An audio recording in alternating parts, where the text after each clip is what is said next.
सनातन धर्म में वट सावित्री व्रत का बेहद महत्वपूर्ण पर्व मनाया जाता है, जिसे ज्येष्ठ मास की अमावस्या तिथि पर रखा जाता है। खास बात तो ये है कि इसी दिन शनि जयंती का पर्व भी मनाया जाता है, जिससे इस दिन का महत्व और ज़्यादा बढ़ जाता है। तो साल 2026 में वट सावित्री व्रत कब रखा जाएगा, कौन से वो 4 खास मुहूर्त हैं और इसके साथ साथ आपको हम वट सावित्री व्रत पर क्या करना चाहिए, उसके संबंध में जानकारी देने वाले हैं। वट सावित्री व्रत का क्या महत्व है, तो आइए ये सारी बातें छोटी सी वीडियो में जान लेते हैं। हर वर्ष ज्येष्ठ मास की अमावस्या तिथि पर वट सावित्री का व्रत रखा जाता है।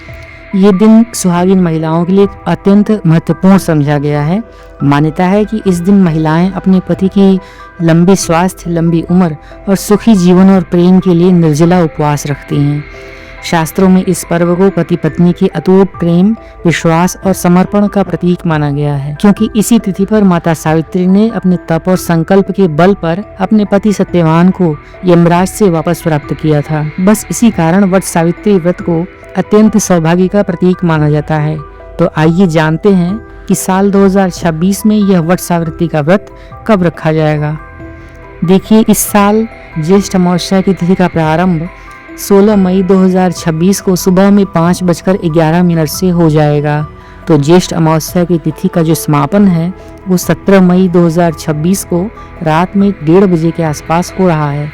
तो उदया तिथि के अनुसार 16 मई 2026 को वट सावित्री का व्रत रखा जाएगा। और वट सावित्री का ये जो व्रत है यह विधि विधान के साथ ही रखना चाहिए। अब आइए वट सावित्री के व्रत की शुभ मुहूर्त के विषय में भी चर्चा कर लेते हैं कि वो कौन से 4 खास और शुभ मुहूर्त हैं।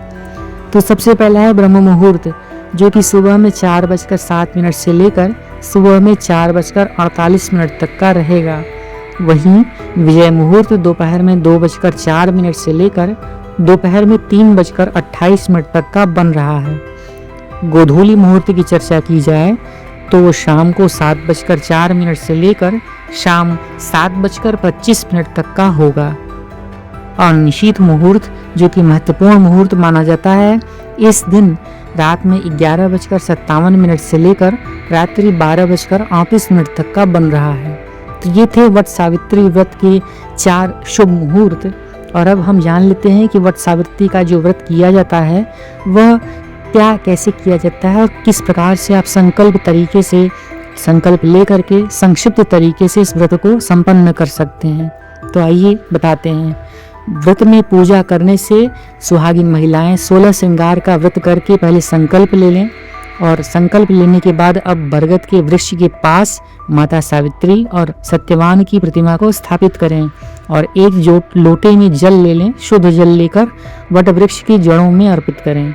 यदि आपके पास किसी शुभ नदी का जल है, जैसे गंगा जी का जल, यमुना जी का जल, सरस्वती अथवा किसी अन्य शुभ पवित्र नदी का जल है तो अच्छी बात है, अन्यथा आप साफ और शुद्ध जल भी भरकर ले सकते हैं। इसे सरोवर अथवा तालाब का जल भी माना जाता है।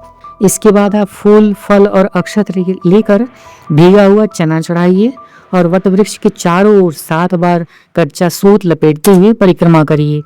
वट सावित्री का व्रत का कथा का पाठ करिए और पति की लंबी आयु के लिए सुख और समृद्धि की कामना करें। अंत में पूजा संपन्न होने पर फल, वस्त्र और अपनी सामर्थ्य के अनुसार दान करें। तो इस प्रकार से वट सावित्री का व्रत पूजा का यह जो संक्षिप्त विधि है वह संपन्न होता है और व्रत इस प्रकार समाप्त हो जाता है। तो आपको यह जानकारी कैसी लगी ज़रूर बताइएगा। क्या आप वट सावित्री का व्रत रखेंगे या नहीं? अगर आप रखने वाले हैं तो ज़रूर कमेंट करिएगा और वीडियो अगर पसंद आई हो तो उसे एक लाइक करिएगा। चैनल सनातनी ज्योतिष को सब्सक्राइब करके बेल आइकन को ऑल पर सेट कीजिएगा। एक नई प्रस्तुति लेकर आपसे फिर मिलते हैं। बहुत बहुत धन्यवाद।